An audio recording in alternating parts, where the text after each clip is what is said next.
بسم اللہ الرحمن الرحیم الحمد للہ رب العالمین والعاقبۃ للمتقین والصلاة والسلام علی خیر خلقہ محمد وعلی آلہ واصحابہ اجمعین اما بعد۔ ثوابی سے فیض الحسن بھائی نے پوچھا ہے کہ اگر ایک شخص کے پاس مثلاً 1 تولہ سونا اور کچھ پیسے ہوں تو اس پر قربانی واجب ہے کہ نہیں، اور اگر 1 تولہ سونا اور 1 تولہ چاندی اور کچھ پیسے ہوں تو قربانی واجب ہے کہ نہیں۔ دیکھیے گا، جب اس کے پاس 1 تولہ سونا اور کچھ نقدی یا چاندی ہے تو چونکہ یہ 52.5 تولے چاندی کی قیمت تک ان کی مالیت پہنچتی ہے، تو اگر اس شخص کے لیے قربانی کرنے میں آسانی ہو، کوئی دشواری پیش نہ آ رہی ہو، تو پھر اس کے لیے بہتر یہ ہے کہ وہ قربانی کر لے۔ اور اگر قربانی کرنے میں دشواری کا سامنا کرنا پڑ رہا ہو تو پھر جب تک 7.5 تولہ سونا یا اتنی 7.5 تولے مالیت، سونے کے جتنی مالیت اگر اس کے پاس جب تک نہیں آتی اس کی ملکیت میں، تو اس وقت تک پھر اس پر قربانی واجب نہیں ہے۔ لہٰذا اگر قربانی کرنے میں دشواری کا سامنا کرنا پڑ رہا ہو تو پھر 7.5 تولے سونے کا اعتبار کیا جا سکتا ہے، جب تک 7.5 تولہ یا اتنی مالیت کی تو کوئی نقدی وغیرہ مال تجارت اس کی ملکیت میں نہیں آتا، تو اس پر قربانی واجب نہیں ہے۔ قطر سے بصیر صاحب نے سوال کیا ہے کہ میرا ایک دوست دبئی میں رہتا ہے، اس نے پوچھا ہے کہ میں پاکستان میں قربانی کرنا چاہتا ہوں تو میں کس حساب سے جانور خریدوں گا، یعنی دبئی کی کرنسی کا اعتبار ہوگا یا پاکستانی کرنسی کا، یعنی جانور کی قیمت کا اعتبار کس حساب سے ہوگا۔ دیکھیے گا، شریعت نے کوئی قیمت مقرر نہیں کی کہ آپ اتنی قیمت کا جانور خریدیں گے، اتنی قیمت کا جانور خریدنا آپ پر لازم ہے۔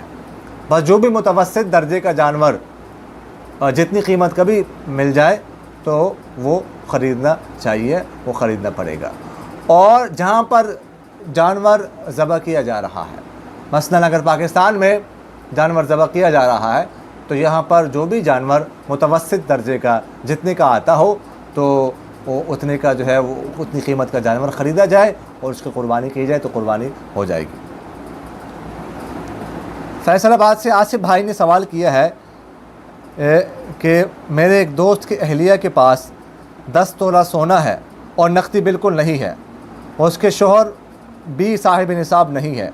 تو اس خاتون پر قربانی واجب ہے کہ نہیں۔ 10 تولہ سونا اس کے پاس موجود ہے، یعنی 7.5 تولہ سونا اس کے پاس ہے، تو اس لیے اس خاتون پر قربانی کرنا واجب ہے، اگرچہ اس کے پاس نقدی بالکل نہیں ہے اور اسی طرح اس کے شوہر صاحب نصاب نہیں ہے۔ وہ سونا بیچ کر یا کسی سے ادھار لے کر، قرض لے کر قربانی کر لے، بہرحال قربانی کرنا اس پر واجب ہے۔ دبئی سے راشد بھائی نے پوچھا ہے کہ السلام علیکم مفتی صاحب، اگر ایک آدمی قربانی نہ کرے، قربانی کے جو پیسے ہیں وہ کسی غریب یا یتیم کو دے دے تو یہ جائز ہے کہ نہیں۔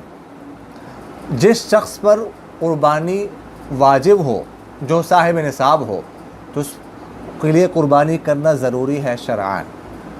اگر وہ کسی اور غریب یا مسکین یا یتیم کو پیسے دیتا ہے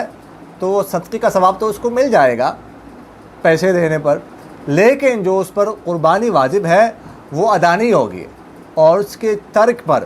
قربانی کے چھوڑنے پر وہ گنہگار ہوگا۔ سرور کونین صلی اللہ علیہ وسلم کا ارشاد مبارک ہے کہ قربانی کے دن سب سے بہترین عمل اللہ کے ہاں وہ جانور کا خون بہانا ہے۔ لہٰذا جو شخص صاحب نصاب ہو، جس پر قربانی واجب ہو، تو اس کے لیے قربانی کرنا ضروری ہے۔ اگر کسی اور کو پیسے دیتا ہے، غریب مسکین کو، تو اس سے جو قربانی کا وجوب ہے وہ ساقط نہیں ہوگا اور وہ شرعاً گنہگار ہوگا۔ اقول قولی ھذا استغفر اللہ لی ولکم ولسائر المسلمین فاستغفروہ انہ ھو الغفور الرحیم۔